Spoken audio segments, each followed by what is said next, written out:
Nah, untuk pemasaran sementara belum saya pasarkan karena saya masih masih merasa ingin melihat terus.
Selamat siang dari Desa Somawangi, Kecamatan Mandireja, Kabupaten Banjarnegara.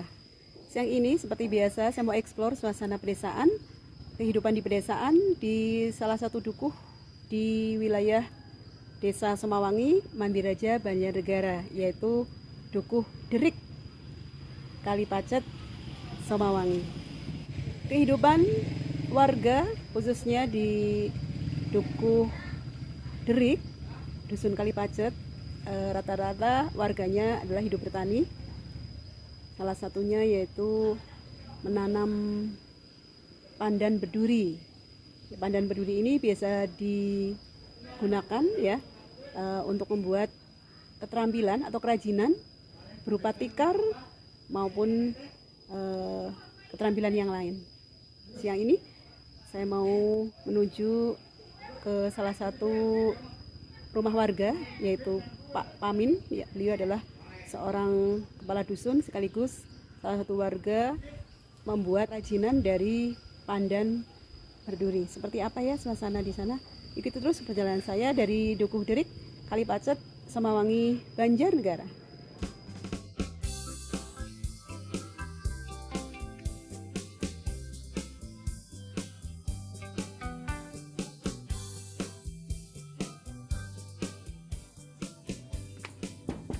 Assalamualaikum. Waalaikumsalam warahmatullahi wabarakatuh. Dengan Pak Pamin. Oh, nggih. Mau ketemu sebentar bisa, Pak? Bisa. Nggih. Anu saya, Pak. Lagi sibuk ya, Pak? Boten, ini pas lagi perainan. Yang saya dengar di Desa Somawangi ya, di Kecamatan Mandireja khususnya, menurut informasi di sini sebagian warga ya selain bertani juga bekerja sebagai pengrajin tikar ya, atau mungkin kerajinan yang lain yang terbuat dari pandan berduri. Mulai kapan nih, Pak? Untuk Desa Somawangi setahu saya itu sudah ratusan tahun itu, Mbak. Jadi sejak saya mengetahui ada kerajinan tikar pandan di Desa Somawangi itu sama orang tua saja itu nggak tahu kapan dimulainya, sehingga kami punya prediksi bahwa itu sudah ratusan tahun ataupun sudah turun-temurun dari nenek moyang. Dan cuman hanya modelnya itu masih sangat tradisional. Dengan itu kami sebenarnya punya harapan ke depan ada kerajinan dari tikar pandan untuk bentuk-bentuk yang lain, seperti ada tas, ada topi, ada dompet dan sebagainya, ataupun tempat tisu itu juga bisa dibuat dari tikar pandan. Dan untuk masyarakat Desa Somawangi khususnya di Dusun patut ini yang paling mayoritas itu hampir setiap rumah membuat tikar pandan itu ada 4 RT di RW 7, RT 1 sampai dengan RT 4 itu mayoritas menjadi pengrajin tikar pandan. Kayaknya tidak kurang dari 300 kakak itu punya kerjaan tambahan di samping sebagai petani, kita punya tambahan pengrajin sebagai pengrajin tikar pandan itu sekitar 300 kakak. Itu tersebar di seluruh desa ya? Ya, tersebar di mayoritas 4 RT itu dari RT 1 sampai dengan RT 4 RW Tukuh Mawangi. Dan bahan ataupun tanamannya itu juga masing-masing kakak itu punya lahan tanaman pandan berduri. Semuanya punya. Nah, misalnya kehabisan bahan itu ada sebagian masyarakat yang mencari ke daerah lain kayak ke ini pesisir pantai sini Lalo Gending. Oh ya, pantai selatan ya? Iya, pantai selatan. Jadi di pinggir-pinggir pantai itu ya suka ada pandan berduri.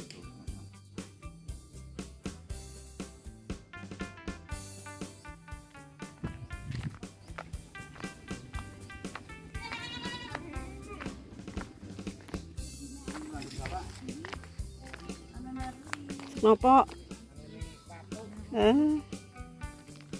Bu, saking ladang apa? Nanam nopo? Pantun. Oh, nggih.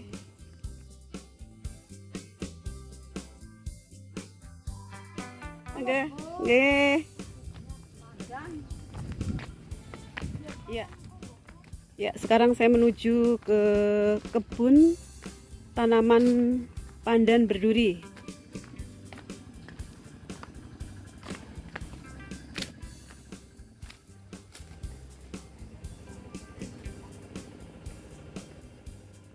Ini Pak, ada tanaman pandan nih, karena di sebelah kanan kiri nih milik siapa nih Pak?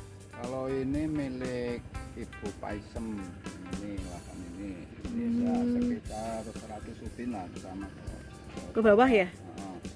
Ini milik Bapak Sutrisno, ini pengrajin juga. Ini ya sekitar ya ada 100 ubin itu sampai ke pinggir sungai sana. Sampai ke bawah sana ya Pak? Iya, bawah sana. Itu semuanya mutlak karena ini tanaman hampir monokultur untuk tanaman pandan berduri ini sampai ke sana bawah. Ini sudah cukup setiap hari membuat tikar ini bahannya tersedia sepanjang waktu lah ini. Jadi kalau sudah dipanen dari bawah sana sampai ke atas nanti kembali lagi ke bawah udah siap panen lagi seperti itu. Iya. Jadi cukup ini nyambung ya, bahannya itu nyambung. Jadi nggak sampai ada jeda waktu tidak membuat itu nggak sampai karena nyambung terus. Iya. Bahan bakunya seperti itu. Karena ada tanaman muda, kalau yang paling bawah itu tanaman tua, yang tertua dari bawah. Iya. Nanti kalau sudah produksinya sudah menurun itu diremajakan lagi.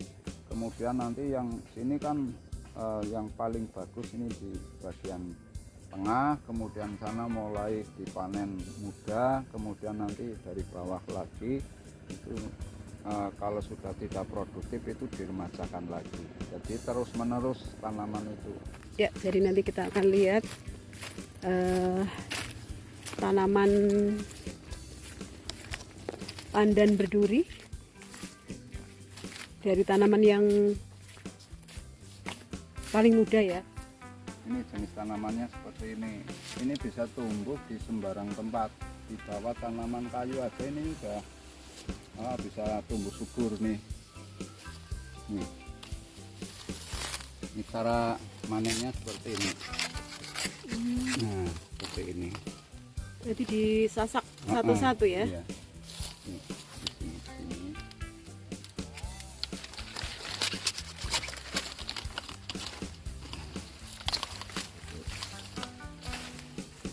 Yang diambil yang tua atau yang sedang atau yang muda, Pak? Biasanya Ya. untuk pembuatan tikar dan sebagainya. Kalau untuk tikar ini dari yang muda sampai yang tua ini bisa Bisa ya? Ya, jadi tidak harus yang muda saja, tapi yang tua pun bisa.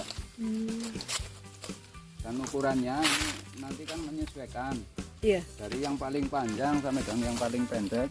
Ini ukuran paling setengah meter aja ini masuk. Ini durinya. Meskipun mungkin hanya 30 cm, 20 cm tetap dipakai. Ya bisa dipakai. Itu nanti kan menyesuaikan Ya. karena ini panjangnya nggak sama. Nanti misalnya sampai dengan ukuran terakhir kok kira-kira 20 cm, ini masih bisa digunakan dengan yang ukuran pendek untuk mencukupi ukuran tikar yang masih ada kekurangan sedikit, misalnya ada 10 cm seperti itu. Ini nanti menyesuaikan dengan ukuran yang paling pendek seperti itu. Jadi tidak ada istilahnya mubadir tidak terpakai, semuanya terpakai. Semua ukuran itu terpakai. Iya. Ya. Seperti itu. Ini tanaman yang masih muda seperti ini. Itu masih baru aja menanam, tapi karena tidak ada ikan akhirnya agak laju ini. Iya. Untuk menanam tanaman pandan berduri dari menanam sampai panen itu berapa bulan, Pak? Dari tanam sampai dengan panen itu sekitar 1 tahun. Oh, 1 tahun. 1 tahun. Oh, lama ya, Pak? Lama. Ini kan seperti ini baru bisa dimulai dipanen. Jadi ini ya sekitar ya nggak sampai 1 tahun sih, tapi untuk rata-ratanya itu 1 tahun baru. Iya, cukup lama berarti ya? Iya, cukup lama. Tapi nanti kalau sudah setahun ke sana itu panennya bisa 3 bulan sekali. Oh, setelah panen sekali, ya, setelah, nanti panen dipetik lagi 3 bulan berikutnya. Ya, itu nanti kan kalau sudah tinggi seperti ini nanti akan roboh ke sana karena ini melentur, melentur ke sana, kemudian roboh. Nanti ini mengarah ke atas lagi. Kalau sudah mengarah ke atas, ini akan pertumbuhannya semakin bagus. Oh gitu. Di sana ada tuh yang agak roboh ini. Itu pangkalnya di sana. Iya. Nah ini udah roboh. Nah ini kan mengarah ke atas lagi. Nah ini pertumbuhannya semakin bagus. Jadi panen ini mudah.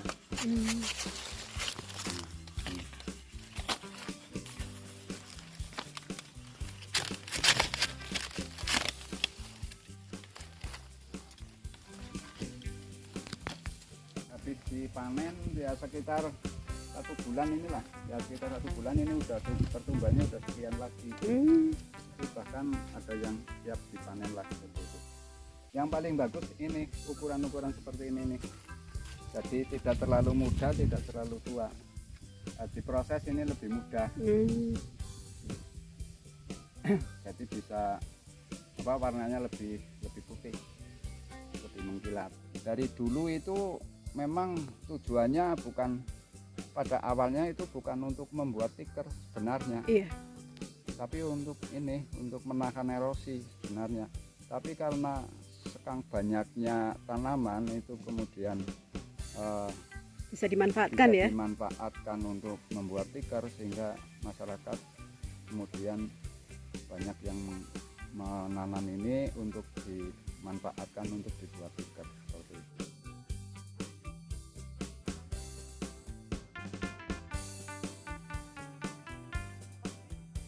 Selanjutnya kita akan melihat proses pembuatan kerajinan ya dari pandan berduri.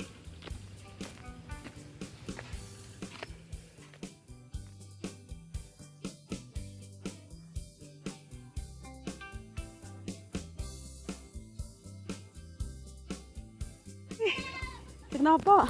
Mboten napa-napa, pandan sih Nggih. katanya. Pandan. Ibu ndak beli? Lasa. Nggih, kelasa. Iya. Ah, Siki suara kabeh. Oh, tapi ibu biasa ndamel nggih. Kita kan damel. Mundangun ndamel. Oh, senian kadang damel. Kadang ngaso mboten damel. Oh, ngaten nggih. Oh, enggak, Mbak. Pandan. Oh, enggak, Bu. Go kegiatan lah. Nggih. Terus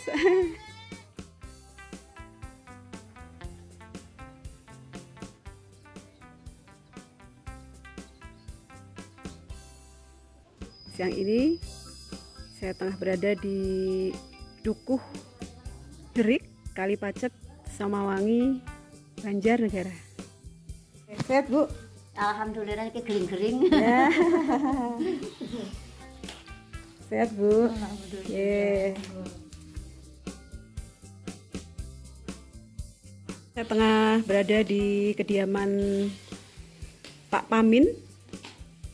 Beliau adalah Kepala Dusun Kalipacet, Desa Semawangi, Mandiraja, Banjarnegara. Sekaligus juga pengrajin tikar dan beberapa barang yang lain yang terbuat dari pandan berduri. Terus saya Pak, proses pembuatan tikar nih Pak. Buang duri-durinya ini dibuang dulu, nanti dibagi, kemudian dibuat seperti ini. Nah ini nanti masih ada proses pembagian lagi, ini nanti dibagi lagi seperti ini. Nah kalau udah sekian bagian-bagiannya nanti dijemur. Nah, dijemur, kemudian kalau udah layu itu nanti dibesut, bahasanya dibesut. Ini besutnya yang gini. Tuh. Nah seperti itu. Gini kita kerok. Ini iri jenengannya. Disirih ya berarti ya? Dari sini. Disirih berarti dibuang durinya. Ya. Pakai apa Pak buangnya Pak? Ini alatnya pakai itu kenur. Nih yang buat mancing. Oh, berarti setelah dipetik kemudian disirih ya? Iya, disirih. disirih. Nah, disirih berarti dibuang durinya ya?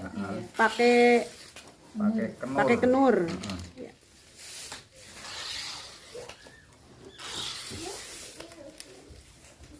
Sebenarnya ada tekniknya ini.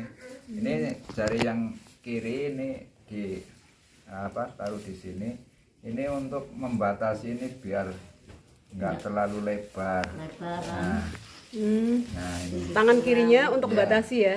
untuk membatasi. Ini juga ya. Nanti kan pindah sini dari Iya, sini. Ini iya. udah dibuang, pindah ke sini. Ini juga untuk membatasi ini. Nah, ini kan walaupun ini nyentuh jari, ini nanti kan jatuhnya ke sini ke pudak. Iya. Nah, ini jadi buahnya nggak terlalu lebar. Itu. Ya. Setelah itu nanti dipotong sesuai dengan ukuran. Nih, ini ada yang segini. Ini yang ukuran pendek ini. Ini nanti dibagi lagi seperti ini. Nah, ini kan jadi dua. Nah, ini nanti dijemur setelah layu, dijemur di sana di halaman. Nah, setelah layu nanti dibesut, itu yang bahasanya dibesut. Kalau panasnya seperti ini terik, Enggak nyampe 1 jam. ya nggak Sudah nyampe sampai satu. 1 jam. Ini nanti kalau sudah dijemur ini dibesut, sudah layu itu dibesut. Ini alatnya seperti ini. Sederhana nih dari bambu. Ini misalnya udah dijemur, ini Iya. misalnya udah layu, ini dibesut seperti ini.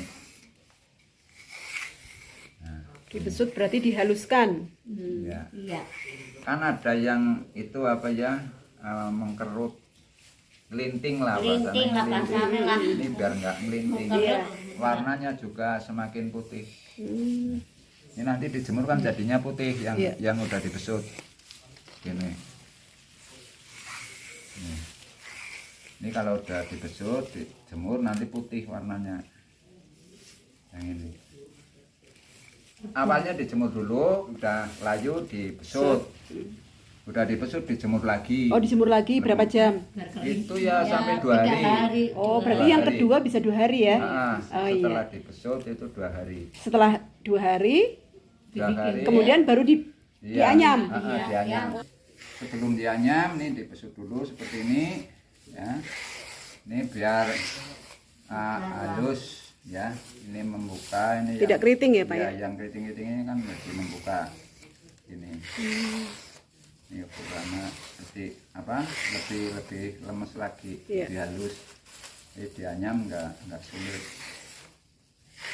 Nah, seperti ini. Setelah dibesur nanti dianyam ke sini.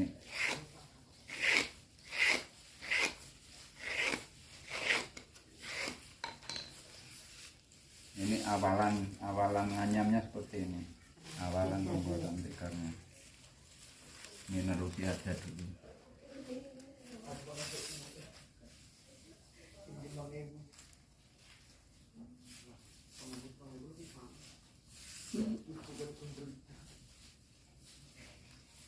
Ini sampai jangan sampai bolak-balik ini.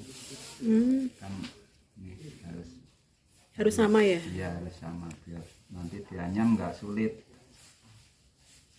Nah seperti ini.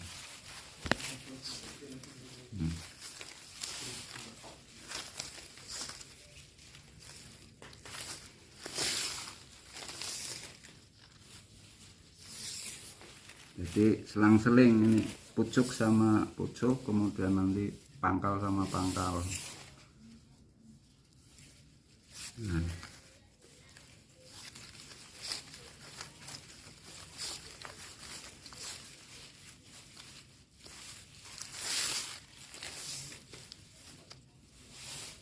Nah ini kan pangkal tadi. Nah ini pucuk, kemudian pangkal lagi.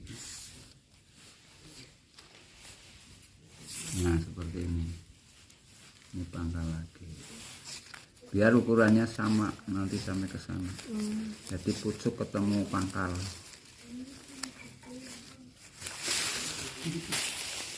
Nah seperti ini.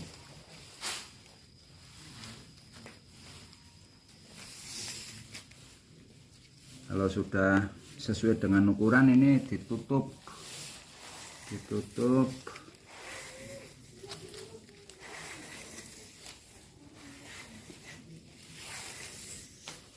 seperti ini. Ini misalnya mau pakai ukuran berapa, ini nanti diakhiri dengan anyaman seperti ini. Menutup. Iya, ini nanti kan sudah diakhiri. Nah, ini.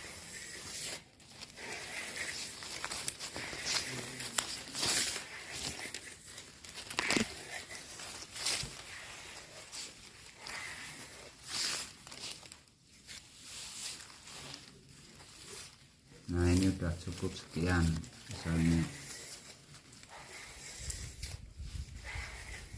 Ya. Biasanya untuk pembuatan tikar ukurannya berapa Pak? Ini biasanya lebarnya ini pakai ukuran ini tegel ini. Jadi 5,5 tegel. Misalnya 1, 2, 3, 4, 5. Nih di sini. Nih. Ya berarti kan 20, naik 5 berarti semeter. Meter ke separuh 10 berarti 110 cm. Lebarnya. Nah, Panjangnya Pak? panjangnya 8,5. 8 kali 2 16, 16 kali tambah setengah 10 berarti 170.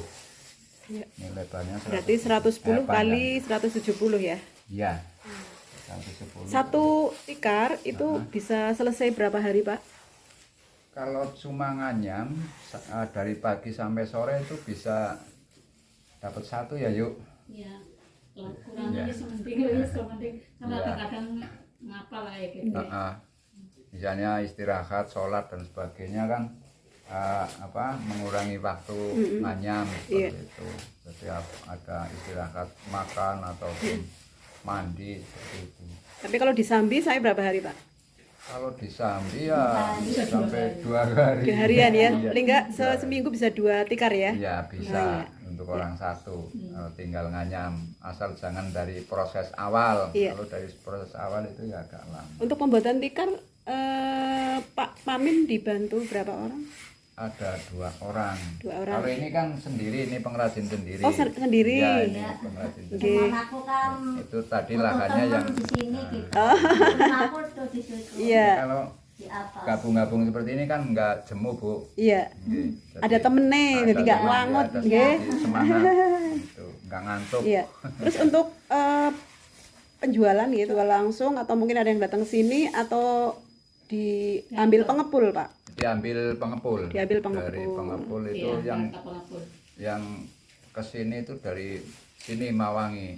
Mawangi itu nanti ada pengepul ya sekitar 4 orang ataupun 5 orang di situ ada. Iya. Kemudian nanti ada yang mengambil dari daerah lain ke Mawangi. Iya. Kalau dari pengrajin berapa Pak harganya Pak ke pengepul? Kalau dari pengrajin ke pengepul itu 25 saat 25 ini. ya. Iya, saat ini 25. Ini udah lama itu harganya tetap 25. Kemarin ada berapa bulan itu malah turun 1.000 jadi gitu. 24. Iya. Nah, ini baru ada kenaikan lagi.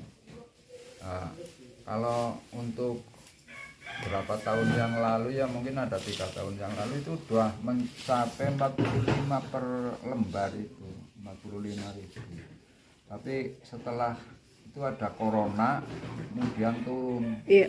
Sampai hari ini 24 kemudian 35 lah berkisar itu.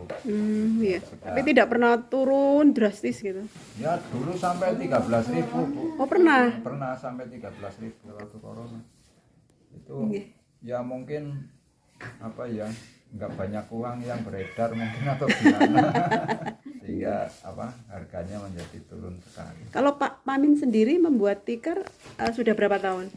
Kalau saya itu mulai saya bisa itu ya sekitar tahun 70-an lah.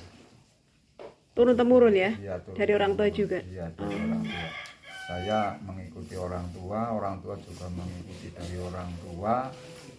Yang kesananya lagi juga itu turun temurun. Iya.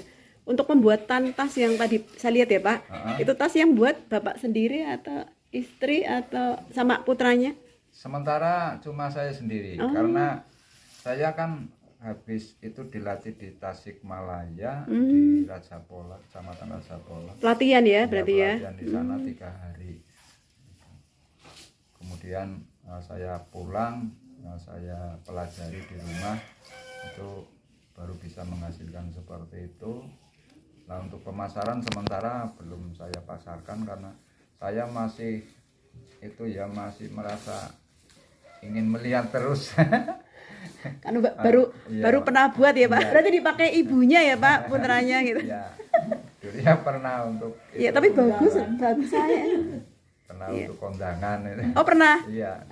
Berarti sampai hari ini untuk pembuatan tas sudah berapa Pak? Ya itu saya baru membuat itu aja. 5 itu ya? Ya belum saya kembangkan lagi. Tapi ke depan ada keinginan dijual juga ya Pak? Ya, saya menginginkan itu. Dan saya juga bukan hanya saya sendiri, saya ingin mengajak teman untuk bisa berinovasi, membuat anyaman-anyaman yang lain atau kerajinan yang lain yang dari bahan baku tikar dari bahan baku pandan duri itu. Iya. Kami mengembangkan. Kan ini belum dijual ya. Mungkin ada gambaran gitu kira-kira mau dijual berapa Pak? Itu ya mungkin sekitar 70, 80 seperti itu karena itu masih belum ada variasi yang lain. Sebenarnya kalau kita punya variasi yang lain itu bisa menjual 100 lebih. 100 lebih ya. Untuk satu tas itu. Karena ada variasi yang beraneka ragam. Kemudian nanti kalau bisa mengembangkan dari variasi itu akan membuat orang akan tertarik. Itu kan dulu ada orang yang dari pihak Indakop itu ada yang survei awalnya itu ke Mawangi dari proses pembuatan tikar pandan itu. Kemudian dari Indakop itu mengendaki coba seandainya produknya bukan hanya tikar pandan tapi kita buat dari untuk produk-produk yang lain. Jadi nanti ada penambahan perekonomian. Kemudian kita kerjasama ataupun nyambung silaturahmi terus dengan pihak Indakop. Kemudian Indakop itu punya keinginan untuk bisa mengalokasikan dananya untuk pelatihan. Awalnya itu latihan membuat tempat tisu, kemudian tempat sampah, ada tempat gelas, ada vas bunga dan sebagainya. Itu pada waktu pelatihan pertama, ya sekitar tahun 2017 lah, sekitar itu. Kemudian tahun berikutnya itu ada pelatihan lagi membuat topi. Nah, itu yang membina dari sana, dari Pak Dadang, dari Raja Polah Tasikmalaya. Itu 2 kali pelatihan di sini. Kemudian tahun berikutnya dari sini personil pelatihan sendiri ke PT-nya Pak Dadang di Tasik, itu selama 3 hari. Nah, itu saya pelajari di rumah, itu baru dapat itu. Kami juga ingin memperdayakan masyarakat sini yang memang perekonomiannya masih di bawah rata-rata. Nanti ingin mengembangkan dari pengrajin-pengrajin, karena pengrajin itu mungkin untuk beralih ke kerajinan yang lain agaknya enggak mau lah sekitar masyarakat situ, karena sudah caranya sudah balung sumsum ya, balung sumsum untuk membuat tikar. Nah, saya ingin mengarahkan ke yang nilai ekonominya itu tinggi seperti itu. Jadi bukan sebatas 1 lembar tikar harganya berapa, tapi untuk bahan membuat 1 lembar tikar itu bisa dikembangkan bukan hanya 24.000, tapi nanti bisa menghasilkan ratusan ribu. Keinginan saya seperti itu. Kalau untuk membuat produk-produk yang lain itu kan harganya cukup lumayan tinggi, kemudian bahannya tidak terlalu banyak. Walaupun di sini bahan bakunya memang sangat melimpah, sangat banyak, hampir setiap warga itu punya, walaupun ya tidak begitu luas lah, karena luasan tanahnya pun di sini tidak tersedia banyak seperti itu. Harapan kami dari warga masyarakat sini ya inginnya bagaimana cara mengembangkan produk dari bahan baku pandan berduri itu nanti untuk bisa mengangkat Banjarnegara dari kerajinan yang berasal dari bahan baku pandan berduri itu untuk bisa menampilkan di Kabupaten Banjarnegara, sebagaimana pula nanti untuk kerjasamanya dengan pihak Indahkop seperti itu. Jadi saya masih punya impian dengan pihak Indahkop, jangan sampai kami itu putus hubungan dengan pihak Indahkop, karena dari Indahkop itu sendiri sangat memperhatikan kami dari warga sini, khususnya untuk kerajinan tikar, kemudian dari kerajinan-kerajinan yang lain yang berbahan baku dari pandan berduri itu. Dan kami juga sangat antusias untuk bisa mengembangkan tanaman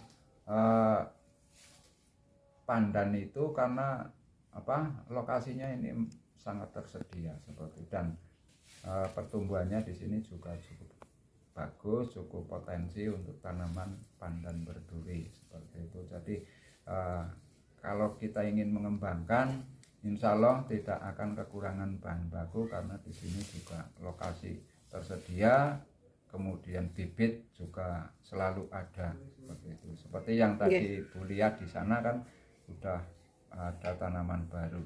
Nah, itu hanya sebagian yang kami ambil dari bibit-bibit yang tersedia di sini. Jadi berbahan baku dari pandan berduri ini tidak hanya dibuat tikar, tapi ini juga tempat tisu dan juga tas. Ini kita lihat. Nah, ini tasnya ini bukan dari rotan atau kain, tapi ini dari pandan berduri nih. Ini kita patut bangga ya, karena di Dukuh Kalipacet khususnya ya, ini sudah beberapa warga, ini dimulai oleh Pak Pamin, pengrajin tikar sekaligus pengrajin tas dan lain sebagainya. Sementara ini belum dijual ya, karena ini baru dimulai. Mudah-mudahan nanti beberapa bulan ke depan Sudah banyak yang diproduksi dan barangkali sahabat teman ya yang berminat dengan tas dari Pandan Berduri bisa silakan datang ke Dukuh Kalipacet, ke rumah Bapak Pamin RT 6 RW 7.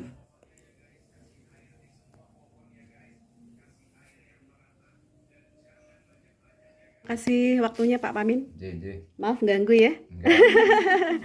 Saya senang sekali Oke, ini. mudah-mudahan tidak hanya tikar, tapi tadi sudah mungkin diawali dengan membuat tas dan sebagainya. Mudah-mudahan banyak juga nanti dompet atau alfas bunga atau apa saja yang bisa dibuat. Mudah-mudahan bisa meningkatkan perekonomian khususnya di dusun Kalipacet Samawangi. Terima kasih, sukses selalu ya Pak. Amin, amin. Ya, demikian tadi suasana pedesaan dari dusun Kalipacet Samawangi, Banjarnegara. Sampai ketemu lagi di video-video berikutnya tentang suasana pedesaan, wisata, dan peduli sama. Assalamualaikum warahmatullahi wabarakatuh.